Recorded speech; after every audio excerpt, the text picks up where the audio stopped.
नमस्कार दोस्तों, book author में एक बार फिर से आपका स्वागत है। क्या आपने कभी महसूस किया है कि आप अपनी ज़िंदगी जी नहीं रहे बल्कि उसे निभाया जा रहा है? जैसे आप एक मैरिनोट हैं, एक कठपुतली जिसकी डोरियां किसी और के हाथ में है। वो डोरियां है समाज की, धर्म की, आपके माँ बाप की, आपके टीचर्स की। आपके विचार क्या वो सच में आपके हैं या वो बस आपको दिए गए हैं? आपकी मान्यताएं, आपके सपने, आपकी पहचान, क्या वो आपने चुनी है या वो आप पर थोपी गई है? क्या हो अगर मैं आपसे कहूँ कि आप जिसे मैं कहते हैं वो आप हैं ही नहीं, वो बस एक भीड़ है उधार लिए गए विचारों की, सेकेंड हैंड इमोशन की, और आप इसी गहरी नींद में इतने डूबे हैं कि आपको पता भी नहीं है कि आप सो रहे हैं। आप सपने देख रहे हैं, सफलता के, प्यार के, मोक्ष के, लेकिन ये सब सपने हैं। क्या हो अगर मैं कहूँ कि इस नींद से जागने का एक रास्ता है, एक ऐसा क्रांति, एक ऐसा रिवोल्यूशन जो बाहर की दुनिया में नहीं, आपके भीतर घटती है। एक ऐसी क्रांति जो आपको सरकारों से, समाज से नहीं बल्कि खुद के मन के गुलामी से आज़ाद करती है। यह कहानी उस परम स्वतंत्रता की है। आज हम जिस चेतना के विस्फोट की बात करने जा रहे हैं वो हमें दिया है 20वीं सदी के सबसे कंट्रोवर्शियल, सबसे मिसअंडरस्टूड और शायद सबसे प्रबुद्ध गुरुओं में से एक, ओशो ने। और हम उनकी सबसे क्रांतिकारी देशनाओं में से एक में गोता लगाने वाले हैं, जिसका सार छिपा है इनलाइटमेंट द ओनली रेवोल्यूशन नामक प्रवचन श्रृंखला में। यह कोई साधारण किताब नहीं है, यह शब्दों का संग्रह नहीं, यह आपके मन पर गिराई गई बिजली है। ओशो कोई जेंटल स्पिरिचुअल टीचर नहीं है जो आपको संतावना दे। वह एक जैन मास्टर की तलवार की तरह है जो आपके सारे भ्रम, सारे झूठ, सारे मुखौटे को एक ही झटके में काट कर अलग कर देते हैं। ओशो कहते हैं कि दुनिया में सिर्फ एक ही क्रांति सार्थक है और वो है संबोधि की, इनलाइटमेंट की क्रांति। तो अगर आप अपनी नींद में खलल डालने के लिए तैयार हैं, अगर आप अपने बनाए हुए सुरक्षित पिंजरों को तोड़ने की हिम्मत रखते हैं, तो मेरे साथ इस खतरनाक और खूबसूरत यात्रा पर चलिए। Chapter 1, the prison of the mind, मन का कारागार। ओशो अपनी बात की शुरुआत ही हमारे सबसे बड़े धोखे से करते हैं, हमारा अपना मन, द माइंड। वो कहते हैं कि इंसान एक पिंजरे में पैदा नहीं होता, लेकिन पैदा होने के तुरंत बाद हम उसके लिए एक पिंजरा बनाना शुरू कर देते हैं। इस पिंजरे का नाम है समाज, संस्कृति, शिक्षा। ओशो कहते हैं कि जब एक बच्चा पैदा होता है तो वो एक प्योर कॉन्शियसनेस होता है, एक खाली आकाश की तरह, लेकिन हम उस आकाश के बादलों से भरना शुरू कर देते हैं। हम उसे बताते हैं कि वो हिंदू है या मुसलमान, भारतीय है या अमेरिकी, अच्छा है या बुरा। हम उसके दिमाग में हजारों सूट्स और सूट नोट्स डाल देते हैं। तुम ऐसा करना चाहिए, तुम्हें वैसा नहीं बनना चाहिए। धीरे धीरे वो बच्चा अपने ऑथेंटिक सेल्फ से, अपनी असली स्वभाव से दूर होता जाता है और एक फॉल्स पर्सनालिटी, एक ईगो ओढ़ लेता है। याद कीजिए अपने बचपन को। कितनी बार आपको अपनी नेचुरल इंस्टिंक्ट को दबाने के लिए कहा गया, कितनी बार आपको रोने पर कहा गया, लड़के रोते नहीं। कितनी बार आपकी जिज्ञासा को ज़्यादा सवाल मत पूछो कहकर चुप करा दिया गया। ओशो कहते हैं कि ये वो क्षण थे जब आपके पिंजरों की सलाखें मजबूत हो रही थी। ओशो मन को एक बायो कंप्यूटर कहते हैं। यह बस एक मशीन है जिसमें सोसाइटी ने डेटा फीड कर दिया है और आप सोचते हैं कि आप सोच रहे हैं। ओशो कहते हैं you are not thinking, you are just repeating. आपके विचार भी आपके नहीं हैं, वो अरिस्टो के हैं, कृष्ण के हैं, मार्क्स के हैं, आपके माँ बाप के हैं, आपका अपना स्वर कहाँ है? हम सब अपने मन को शांत करना चाहते हैं। हम मेडिटेशन करते हैं ताकि विचार रुक जाए। ओशो यहाँ एक ज़बरदस्त पैटर्न इंटरप्ट करते हैं। वो कहते हैं मन को शांत करने की कोशिश भी मन की ही एक और चाल है। जब आप शांत होने की कोशिश करते हैं तो आप एक नया तनाव पैदा कर लेते हैं। आप विचारों से लड़ने लगते हैं और जिस चीज़ से भी आप लड़ते हैं वो और मजबूत हो जाती है। तो अगर मन एक जेल है और उससे लड़ना भी एक जाल है तो फिर रास्ता क्या है? इस जाल से बाहर कैसे निकले? ओशो कहते हैं कि जेल का दरवाज़ा बंद है ही नहीं, वो हमेशा से खुला है। बस आप दरवाजे की तरफ पीठ करके खड़े हैं। आपको बस मुड़कर देखना है, और वो मुड़कर देखना क्या है, यही इस पूरी यात्रा का रहस्य है, जिसे आगे हम जानेंगे। ओशो का पहला कदम है अवेयरनेस। बस ये देखना शुरू करें कि आपका मन कैसे काम करता है। अपने विचारों को देखें, जैसे आप ट्रैफिक को देख रहे हैं। उन्हें जज ना करें, उन्हें बदलने की कोशिश ना करें, बस देखें। ओह, यह गुस्से का विचार है, यह डर का विचार है। यह सिंपल ऑब्जर्वेशन ही क्रांति का पहला बीज है। ओशो कहते हैं, the moment you start watching the mind, you are no longer the mind. Chapter 2, the fallacy of the seeker, खोजने वाले का भ्रम।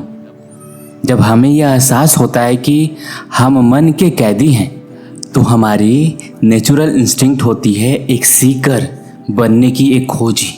हम सत्य की, परमात्मा की, इनलाइटमेंट की खोज में निकल पड़ते हैं। हम किताबें पढ़ते हैं, गुरुओं के पास जाते हैं, तीर्थ यात्राएं करते हैं। ओशो यहाँ पर एक आध्यात्मिक बम फोड़ते हैं। वो कहते हैं, the very search is the barrier. तुम्हारी खोज ही तुम्हारी सबसे बड़ी बाधा है। यह सुनकर झटका लगता है। हम तो सोचते थे कि खोजना एक बहुत नोबेल काम है।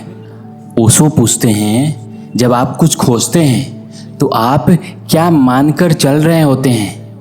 आप यह मानकर चल रहे होते हैं कि वो चीज़ यहाँ नहीं है, कहीं और है। वो चीज़ भविष्य में मिलेगी। ओशो कहते हैं कि इनलाइटमेंट कोई ऐसी चीज़ नहीं है जो आपको भविष्य में मिलेगी।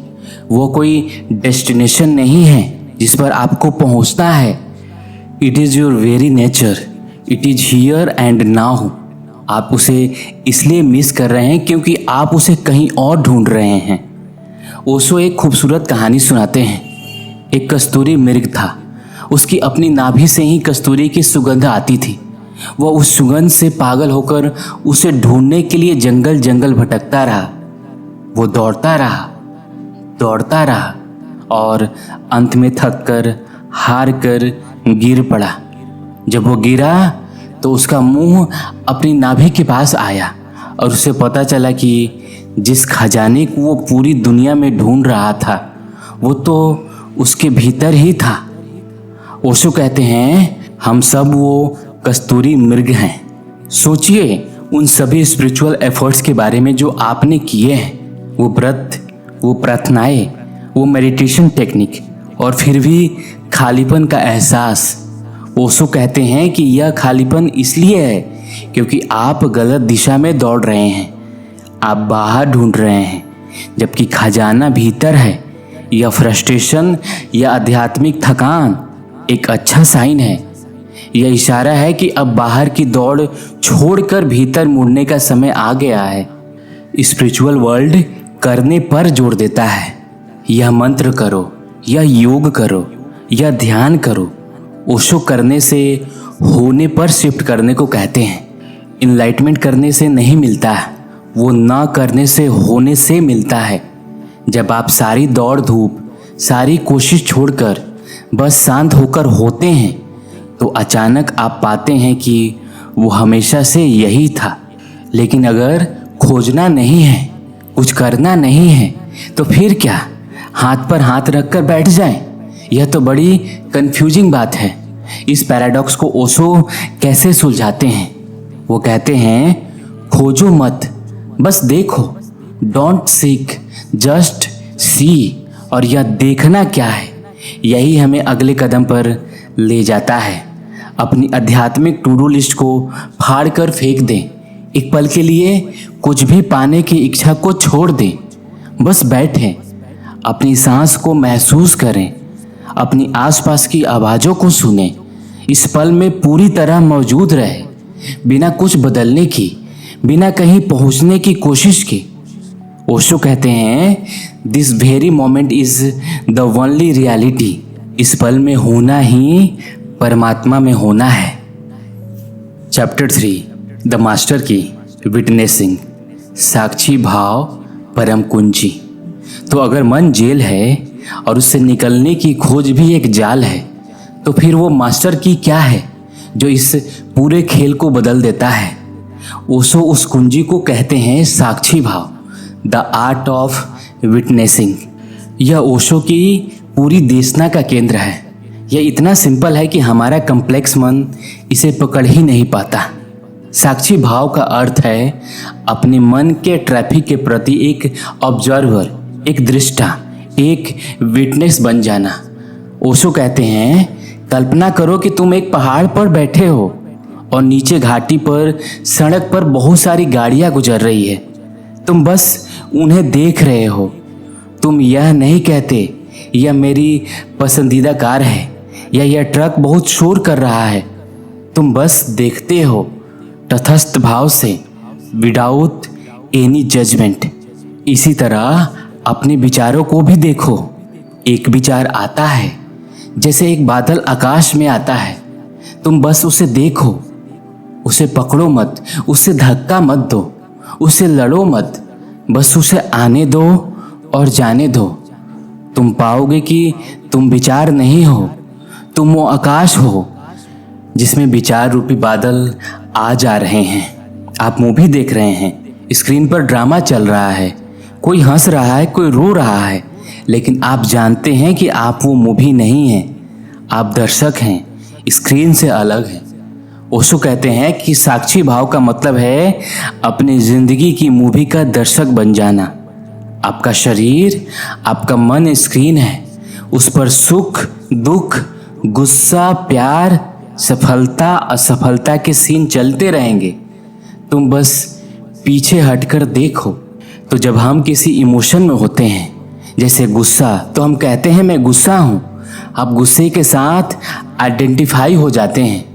ओशो कहते हैं कि साक्षी भाव का मतलब है यह देखना, मेरे भीतर गुस्सा उठा है, मैं देख रहा हूँ कि शरीर में गर्मी बढ़ रही है, दिल तेजी से धड़क रहा है, मैं इस पूरे फेनोमेनन को देख रहा हूँ। जिस क्षण आप यह कर रहे होते हैं, आप गुस्से से मुक्त हो जाते हैं।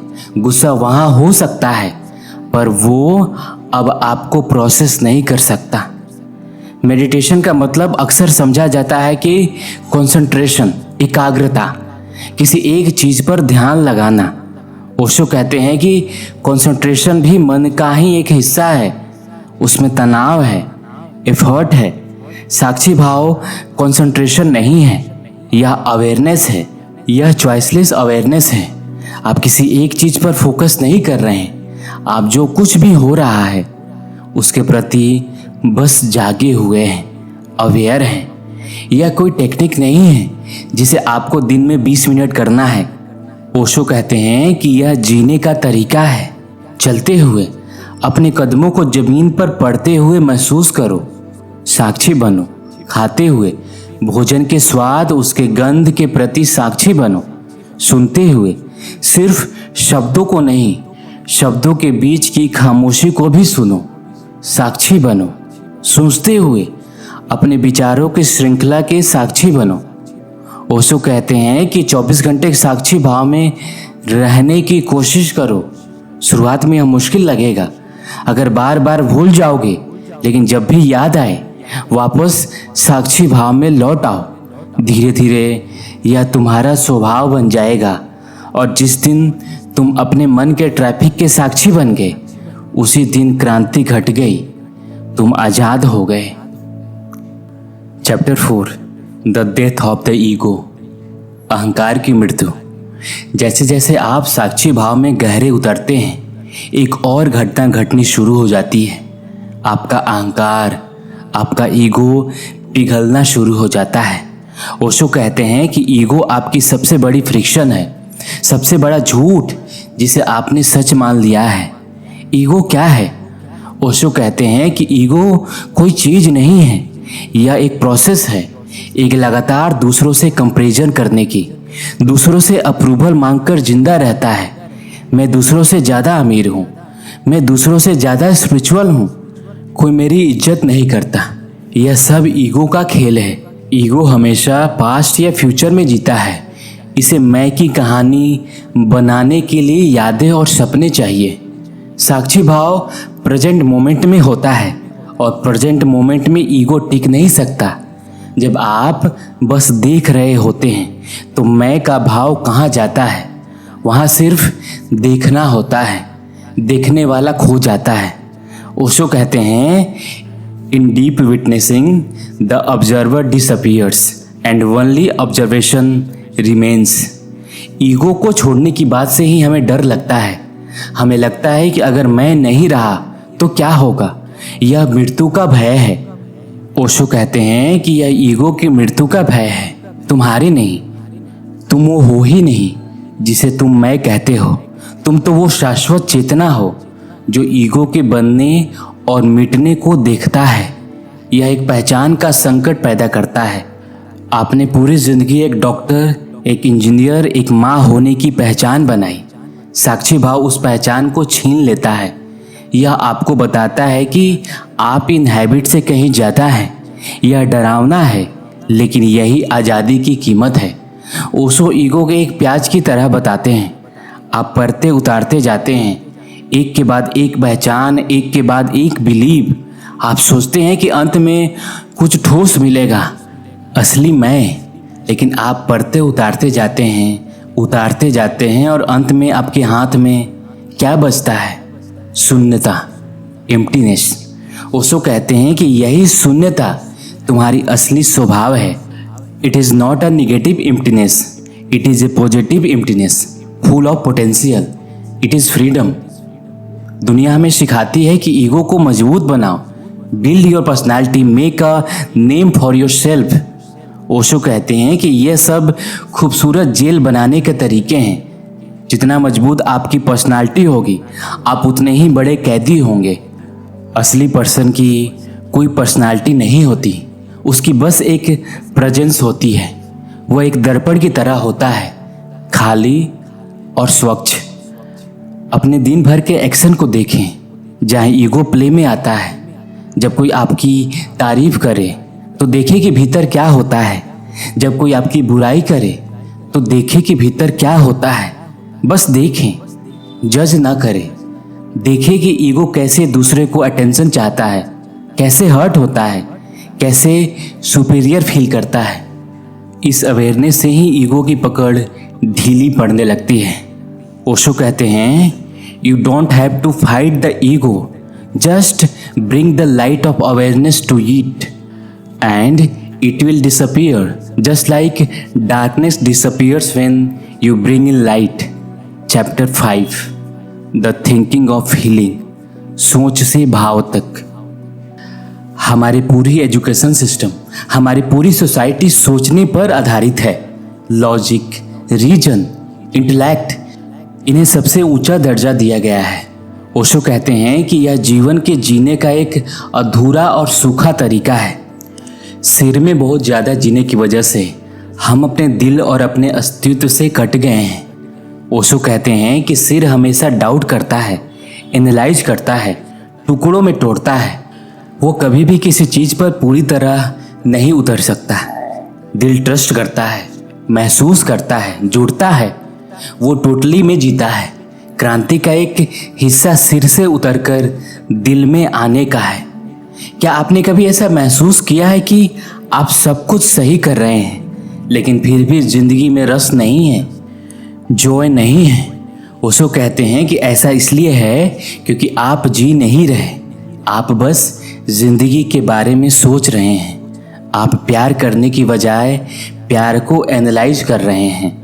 आप नाचने की बजाय डांस स्टेप के बारे में सोच रहे हैं। ओशो टोटलिटी के कंसेप्ट पर बहुत जोर देते हैं। वो कहते हैं जो भी करो उसे पूरी समग्रता से करो।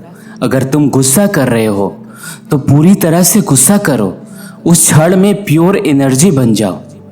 अगर तुम हंस रहे हो तो तुम्हारी हर कोशिका को हंसने दो। जब तुम आधे अधूरे मन से कुछ करते हो तो एनर्जी ब्लॉक हो जाती है और वही ब्लॉक्ड एनर्जी बीमारी और नर्वसनेस बन जाती है। ज़्यादातर धर्म भावनाओं को, पैशंस को दबाने की बात करते हैं। गुस्सा मत करो, वासना से बचो। ओशो कहते हैं repression is not the way, expression is, but expression with awareness. भावनाओं को दबाओ मत, उन्हें ट्रांसफॉर्म करो। गुस्सा एक जबरदस्त एनर्जी है। अगर तुम उसे साक्षी भाव से देखो तो वही एनर्जी कंपैशन में बदल सकती है। वासना एक रॉ एनर्जी है। अगर तुम उसे अवेयरनेस लाओ तो वही एनर्जी प्रेम और फिर प्रार्थना बन सकती है। इसलिए ओशो ने ट्रेडिशनल साइलेंट मेडिटेशन के अलावा एक्टिव मेडिटेशन जैसे डायनामिक मेडिटेशन को डिजाइन किया। वो जानते थे कि मॉडर्न इंसान के अंदर इतना रिप्रेशन, इतना तनाव भरा कि वो सीधे शांत होकर बैठ ही नहीं सकता। तो पहले उस एनर्जी को बाहर निकालो, नाचो, कूदो, चिल्लाओ, रो, हंसो, एक कैथार्सिस करो। जब ये सारी दबी हुई एनर्जी निकल जाएगी तब खामोशी अपने आप उतरेगी, तब साक्षी बनना आसान हो जाएगा। क्या सोचने और महसूस करने में संतुलन बनाना संभव है? क्या इंटेलेक्ट और इंट्यूशन एक साथ काम कर सकते हैं? यहीं पर ओशो का सबसे अनूठा और क्रांतिकारी विजन सामने आता है। Chapter 6, Zorba the Buddha. हजारों सालों से आध्यात्मिकता का मतलब रहा है दुनिया को छोड़ देना। या तो आप सांसारिक हो सकते हैं या आप आध्यात्मिक, या तो आप जोरबा हो सकते हैं या आप बुद्धा। ओशो कहते हैं कि यह सब झूठ है और अधूरा विकल्प है। यह इंसान को स्प्लिट करता है, विभाजित करता है। ओशो का सपना है कि एक नए इंसान का, जिसे वो जोरबा द बुद्धा कहते हैं। जोरबा कौन है? वो जो जीवन के हर रस को पीता है, वो जो खाता है, पीता है, नाचता है, प्रेम करता है पूरी समग्रता से। वह पदार्थवादी है, अर्थी है। बुद्धा कौन है? वो जो परम चेतना, परम साक्षी भाव में स्थित है। वो आकाश की तरह है, शांत, साइलेंट, अवेयर। ओशो कहते हैं कि अब तक इंसान ने इन दोनों में से एक को चुनने की कोशिश की है। जिन्होंने जोरबा को चुना वो अमीर तो हो गए पर भीतर से खाली रह गए। जिन्होंने बुद्धा को चुना वो भीतर से शांत तो हो गए पर उनका जीवन रसहीन और उदास हो गया। ओशो कहते हैं I want to be both together. मैं चाहता हूँ कि तुम्हारे पैर जमीन पर जोरबा की तरह सोचे और तुम्हारा सिर आकाश में बुद्धा की तरह शांत हो। तुम एक आलीशान महल में रहो लेकिन उसके प्रति अनअटैच्ड रहो। तुम दुनिया के हर सुख को भोगो लेकिन साक्षी भाव से। यह स्पिरिचुअलिटी की पूरी पारंपरिक धारणा को तोड़ देता है। यह कहता है कि आपको हिमालय जाने की ज़रूरत नहीं है, आपको बाजार में ही बुद्धत्व को उपलब्ध होना है। इनलाइटमेंट का मतलब जिंदगी से भागना नहीं है बल्कि जिंदगी में और गहराई से और ज़्यादा अवेयरनेस के साथ उतरना है। हम में से बहुत से लोग इस गिल्ट में जीते हैं कि हम स्पिरिचुअल इनफ नहीं हैं क्योंकि हम मटेरियल लाइफ को एंजॉय करते हैं। ओशो हमें इस गिल्ट से मुक्त करते हैं। वो कहते हैं कि मैटर और कॉन्शियसनेस दुश्मन नहीं है। यह शरीर और आत्मा दुश्मन नहीं है। यह पूरा अस्तित्व एक ही ऊर्जा का नृत्य है। शरीर विजिबल आत्मा है और आत्मा इनविजिबल शरीर। जोरबा द बुद्धा का अर्थ है enjoy life but don't get lost in it, meditate but don't become dead and serious. Be in the world but not of the world. तो अगली बार जब आप अपनी सुबह की चाय पिए तो उसे जोरबा द बुद्धा की तरह पिए। जोरबा की तरह चाय के हर घूंट का आनंद ले, उस गर्मी, उसकी स्वाद, उसकी सुगंध, और बुद्धा की तरह इस पूरे अनुभव के साक्षी रहे। देखें कि आप आनंद ले रहे हैं। यही स्पिरिचुअलिटी इन एक्शन है, यही ओशो की क्रांति है। Chapter 7, enlightenment is your nature. संबोधि तुम्हारा स्वभाव है। और अब हम इस यात्रा के अंतिम पड़ाव पर हैं। मन को समझने, साक्षी बनने और ईगो को गिराने के बाद क्या होता है? क्या हमें इनलाइटमेंट मिलता है? ओशो अपनी अंतिम और सबसे गहरी चोट करते हैं। वो कहते हैं, enlightenment is not an achievement, it is a realisation, it is a remembrance. संबोधि कोई ऐसी चीज नहीं है जो आपको बनानी है या कमानी है, वो आपका स्वभाव है। You are already that which you are seeking. आप पहले से ही बुद्ध हैं, बस आप पर समाज की कंडीशनिंग की, विचारों की धूल जम गई है। जैसे सूरज बादलों के पीछे छुप जाता है, सूरज को कुछ करना नहीं पड़ता, बस हवा चलती है, बादल हटते हैं और सूरज प्रकट हो जाता है। सूरज तो हमेशा वही था। साक्षी भाव वो हवा है, वो बस आपके मन के बादलों को हटा देती है और आपका बुद्ध स्वभाव, आपका इनलाइटेड नेचर अपने आप प्रकट हो जाता है। ओशो कहते हैं कि जिस दिन यह घटता है उस दिन आपको हंसी आएगी। आपको इस पूरी कॉस्मिक जोक पर हंसी आएगी कि आप उस चीज़ को ढूंढ रहे थे जो आप खुद थे। आप उस दरवाजे को खटखटा रहे थे जिसके आप अंदर ही खड़े थे। इनलाइटमेंट के बाद क्या होता है? ओशो कहते हैं, कुछ खास नहीं, और यही सबसे खास बात है। आप एक साधारण जीवन जीते हैं, लेकिन एक एक्स्ट्रा ऑर्डिनरी ढंग से।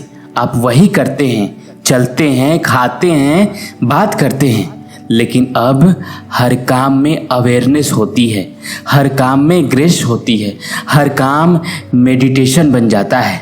आपकी ज़िंदगी से तनाव गायब हो जाता है, क्योंकि अब कोई भविष्य नहीं है जिसका चिंता की जाए। आपकी ज़िंदगी से संघर्ष गायब हो जाता है, क्योंकि अब कोई ईगो नहीं जिसे डिफेंड किया जाए। आप एक बच्चे की तरह हो जाते हैं, innocent, spontaneous, living in the moment. Osho कहते हैं कि एक प्रबुद्ध व्यक्ति कोई सुपर ह्यूमन नहीं होता, वह एक ट्रूली ह्यूमन बीइंग होता है, फुली अलाइव एंड ऑथेंटिक। तो ओशो की इनलाइटमेंट द ओनली रेवोल्यूशन का सार क्या है?